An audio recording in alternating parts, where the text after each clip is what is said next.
Assalamualaikum warahmatullahi wabarakatuh. Sahabat-sahabat semua, teman-teman yang berprofesi sebagai guru, saya kali ini akan mencoba untuk menanggapi curhat-curhatnya guru dan wali murid pada saat pandemi Corona ini, dimana banyak sekali saya membaca, mendengar curahan-curahan hati murid dan orang tua murid serta guru-guru dalam kondisi seperti ini. Kita harus memahami bahwa apa yang kita hadapi bersama pada saat ini adalah sesuatu yang tidak kita inginkan. Ada suatu masalah atau kesenjangan, sesuatu yang seharusnya tidak terjadi, tapi inilah yang kita alami. Tidak ada satupun di antara kita menginginkan hal-hal seperti ini. Oleh sebab itu,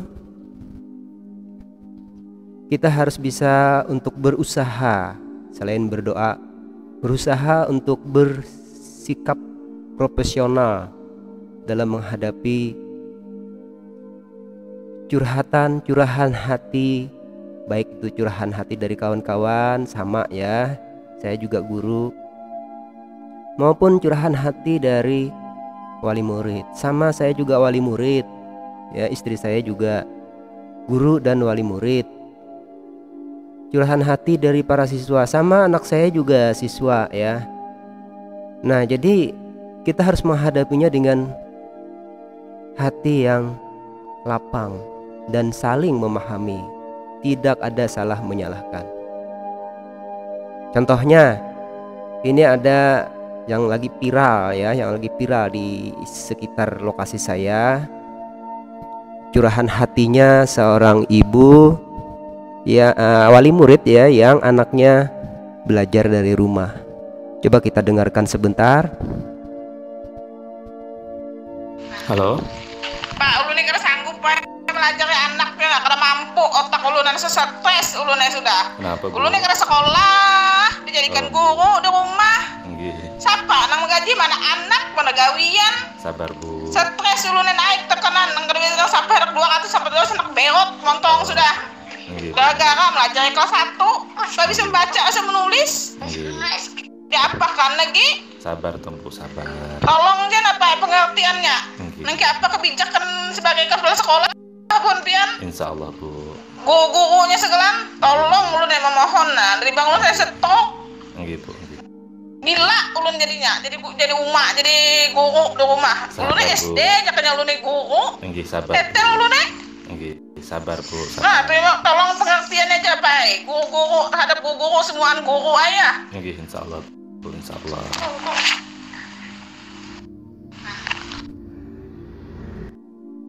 Oke, itu tadi salah satu kutipan ya. Nah, salah satu kutipan dari curahan seorang murid. Anggaplah itu, kita percaya aja itu adalah curahan yang mewakili ya, yang mewakili dari apa yang dirasakan dan dihadapi oleh wali murid. Saya juga merasakan, saya punya 2 anak yang sekolah, merasakan betapa susahnya di samping harus bekerja menghadapi, apalagi anak saya itu baru kelas 1 madrasah ibtidaiyah naik ke kelas 2 ya, belum lancar bacaannya. Nah, oleh sebab itu, menanggapi hal-hal yang seperti ini, para guru saya mengharapkan untuk bersikap profesional. Kita jangan menyalahkan wali murid ya. Kita harus memahami dan juga kita harus merasa sebagaimana rasanya seperti guru, bagaimana rasanya seperti wali murid ya. Kita harus berada di tengah-tengah supaya jangan sampai hal-hal seperti ini nanti akan menjadi adu domba, akan menjadikan guru itu dibenci oleh wali murid, juga guru malah juga benci dengan wali murid. Artinya terjadilah saling membenci. Ini hal yang sangat tidak kita inginkan. Kita harus saling memahami ya. Nah, seperti kemudian ada jawabannya ya, biar kita dengarkan jawabannya dari guru nih, kayak katanya jadi dari guru ya. Kita lihat, coba kita akan lihat, kita akan dengarkan ya apa balasannya dari seorang guru katanya ya. Mungkin guru ya, mungkin juga orang yang berpihak kepada guru. Nyaman lah jadi guru, makanya jangan menyembeti guru tuh macam-macam. Ini menyembeti guru makan gaji buta lah jarma, berapa gerang gaji guru honor tuh.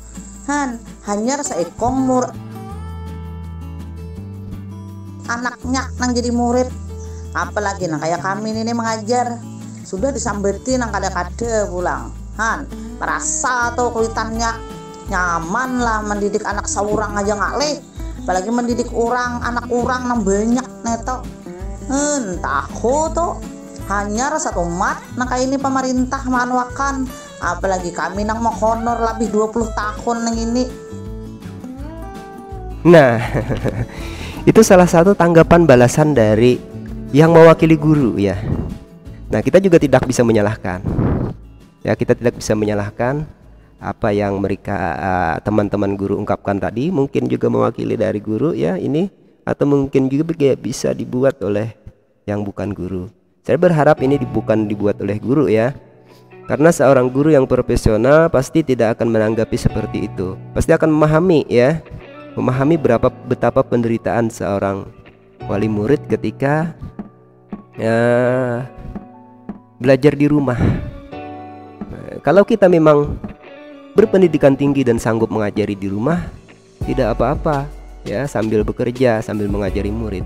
Oleh sebab itu, jalan tengahnya di antara duanya ya, kita sebagai guru diharapkan sekali untuk melihat kondisi di sekitar kita, melihat kondisi murid-murid kita baca ya, melihat juga kondisi umum, secara umum wali murid kita itu kondisinya di mana, pekerjaannya rata-rata apa. Nah, dengan pembacaan seperti itu, dengan analisa terhadap kondisi, keadaan, pendidikan orang tua, kita harus bisa juga memberikan tindakan pembelajaran yang bagus di rumah itu seperti apa. Sangat tidak diinginkan kalau kita sampai memberikan tugas yang akhirnya tugas itu malah membebani orang tuanya, membebani kakaknya, membebani dirinya sendiri sudah jelas. Nah, jadi kita berikan pembelajaran yang sifatnya menghibur, walaupun tetap memerlukan dana dan biaya serta pikiran. Ada yang tidak punya pulsa ya. Nah, ada yang tidak punya internet muridnya. Kita harus bisa memilih dan memilah tugas yang menghibur bagi mereka itu seperti apa, belajar yang menghibur mereka seperti apa. Jangan sampai terjadi memberikan tugas murid minggu ini datang ke sekolah ambil buku, minggu depan resumannya harus selesai 1 bab. Ini jelas stres. Bayangkan kalau satu guru aja yang memberikan tugas 1 bab harus dirisum dalam 1 minggu. Bayangkan, gurunya ada berapa? Gurunya ada 14 kali 1 bab. Jadi berapa? 14 bab. Berarti itu anak tuh sudah bisa mengarang 1 buku. Kalau seperti itu, saya tidak setuju kalau menugasi anak itu terlalu berat. Nah, ketika belajar online pun saya tidak pernah memberikan materi lebih dari 5 topik, paling cuma 2, dan itu saya sampaikan dalam 10 menit selesai. Kemudian apa yang saya sampaikan itu dirisum juga, tapi jangan banyak-banyak, bisa dirisum sekali hadap selesai. Ini kalau apalagi anak SD disuruh menulis 5 halaman. Baca aja ya, dia belum begitu lancar. Lalu dia pulang ke rumah, minta ajari sama ibunya. Ibunya lagi sibuk seperti tadi kan. Ibunya lagi sibuk, dia ngamuk-ngamuk minta ajari. Itu bagus anak minta ajari. Coba kalau diajari malah dia bentak-bentak. Nah, jadi kita pikirkan di masa-masa seperti ini, masa-masa sulit seperti ini, jangan mempersulit ya. Kita sebagai guru jangan mempersulit. sebagai orang tua juga harus memahami ada tugas seorang guru untuk memintarkan anakmu. Jadi diberi tugas. Kalau tidak mampu dia jangan dipaksa-paksa di rumah ya, kepada wali murid juga jangan dipaksa-paksa di rumah untuk motivasi saja sebisa mungkin. Kita berusaha dan berdoa ya anak kita itu bagaimana supaya bisa mengerjakan tugas-tugasnya demi kebaikan dia di kemudian hari. Guru itu maksudnya untuk memberikan tugas itu demi masa depannya, bukan untuk menghukum, bukan untuk apa-apa ya. Demi tugas. Tugas guru itu adalah menjadikan insan yang berguna bagi nusa dan bangsa, bukan membebani. Nah, ini harus dipahami juga oleh para wali murid. Dan guru juga harus memahami kondisi wali murid. Saya kira apa yang disampaikan dalam kutipan-kutipan yang sedang beredar seperti itu ya di wilayah saya, nah itu adalah hal-hal yang wajar, dan saya tidak menyalahkan itu, tidak menyalahkan orang tua murid, tidak menyalahkan guru yang sudah menanggapi seperti itu juga ya. Artinya guru ada yang menghapus dia ya. Hapus, menumpalak orang Bari, menumpalak orang Banjar ya. Menumpalak, hapus tiahan kejadian ngalih kalau jadi guru. Nah, iya, memang seperti itu. Memang kita semua susah ya, kita semua susah, guru juga susah. Saya aja harus belajar terus bagaimana caranya mengajar secara online. Belajar saya ya, walaupun ya tidak bisa-bisa juga karena faktor-faktor sudah terlalu tua dan faktor-faktor ya tidak begitu memahami hak teknologi. Nah, oleh sebab itu sekali lagi saya himbau kepada Bapak, Ibu guru, teman-teman semua, sahabat-sahabat semua, sahabat saya, jangan memberi tugas terlalu banyak. Kalau mengirimkan video yang harus didengarkan oleh siswa, jangan lebih dari 10 menit, bosan dia. Saya paling 5 atau 10 menit, lebih sedikit tidak apa-apa. Ini tidak, kirimkan video setengah jam, dia download aja susah payah untuk mendownload video yang terlalu panjang seperti itu. Dan kalau memberikan tugas juga dibagikan bukunya, boleh seperti itu, tapi jangan dipaksakan untuk selesai dalam satu bab 1 minggu. Itu terlalu menyiksa ya. Ya, terlalu menyiksa. Kenapa terlalu menyiksa? Dia belajar sendirian, tidak ada yang ditanya di rumah. Saya tadi sudah berbicara dengan siswa-siswi yang ada yang datang tadi. Kamu ini sukanya mau belajar, suka belajar di rumah seperti ini apa belajar di sekolah? Saya tanya. Jelas Pak, saya tidak suka belajar di rumah. Saya lebih suka belajar di sekolah. Kenapa? Tidak ada yang bisa ditanya untuk mengerjakan tugas katanya. Nah, sudah madrasah sanawiyah seperti itu. Apalagi kalau SD, dia nanya siapa, ini huruf berapa, ini angka berapa, ini bacaannya apa. Akhirnya dia nanya kepada orang tua. Orang tuanya aja baru bisa baca juga kan, seperti tadi, lalu ngamuk-ngamuk lah.